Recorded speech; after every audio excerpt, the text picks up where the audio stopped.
Hey, this is Ken from Coffee Crafters, and we wanted to do a quick maintenance video on cleaning the windows in the Valenta 7 and the Valenta 15.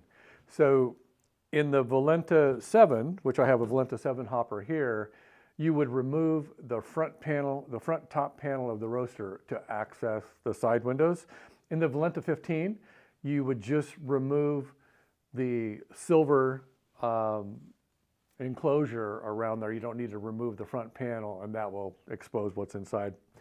On the Valenta 7, there are 3 components in here that hold the glass in place. And one of the reasons that prompted the video is we had some people over tighten the rings on these and break the glass, which it will do really easily. So I'm going to disassemble the center ring here, and all of these would be the same to disassemble. 3/8 inch socket driver if you have one. Take off these 1032 Keps nuts. And I'll show you how these things are in here. So the outer ring, this is a decorative ring. This is the part that goes on the very outside over the top of the silicone gasket. So we're going to lay these out here in the order that we put them on. There's a second ring that goes over the top of the glass that acts as a spacer. So that's next to the glass. And then the borosilicate glass itself.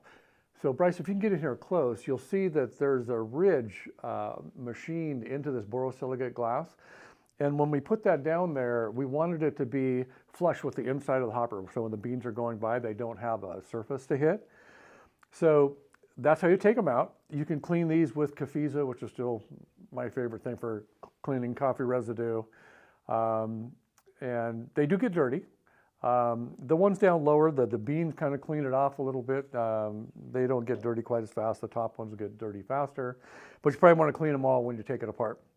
So if we clean these and we're ready to put it back in, the first thing to go back in is the glass. And you put the little step down and it will fit right inside there. You'll feel it click into place. The next part to go on is the ring, and this goes over the studs and it will be on the outside of the glass. And it's a fairly tight fit. So you might wiggle that around a little bit when you put it down there. If you come up against the edge of the glass, don't force it, just reposition it and it will go on. The silicone gasket goes on next.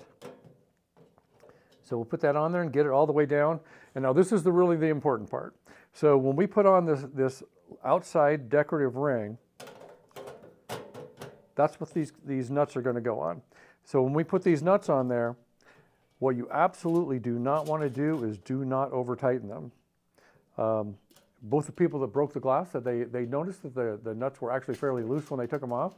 And all we're doing is hand tightening these until we feel it come up against pressure, and then just take like a quarter of a turn. So I go up, I can feel the resistance, take like a quarter of a turn, feel the resistance, a quarter of a turn.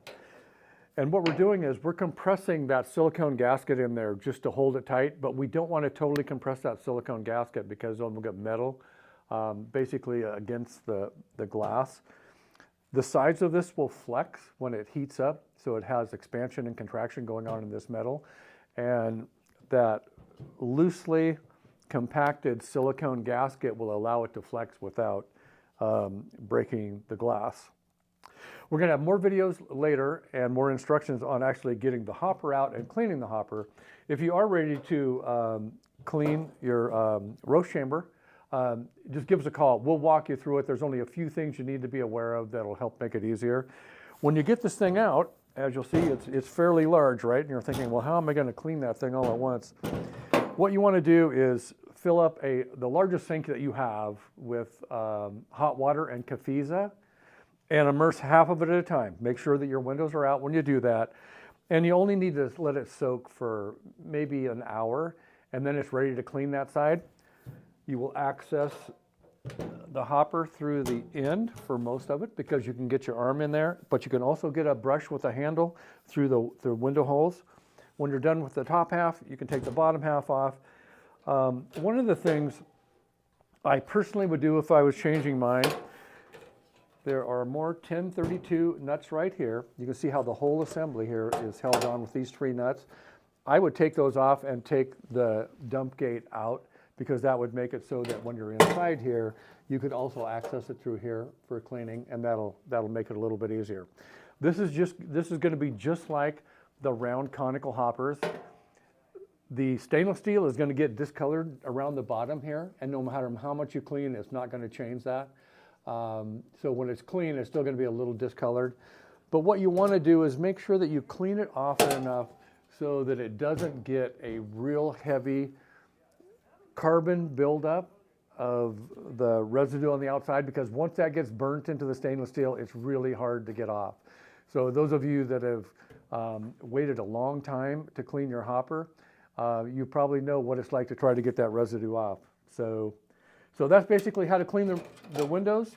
Again, make sure when you're tightening these down, you bring it up just so it's tight, a quarter of a turn, and that's plenty tight enough. We want that glass to float in there. We don't want to cinch it down, because that step on the side of the glass is actually fairly thin, and it will break if you tighten it up too much.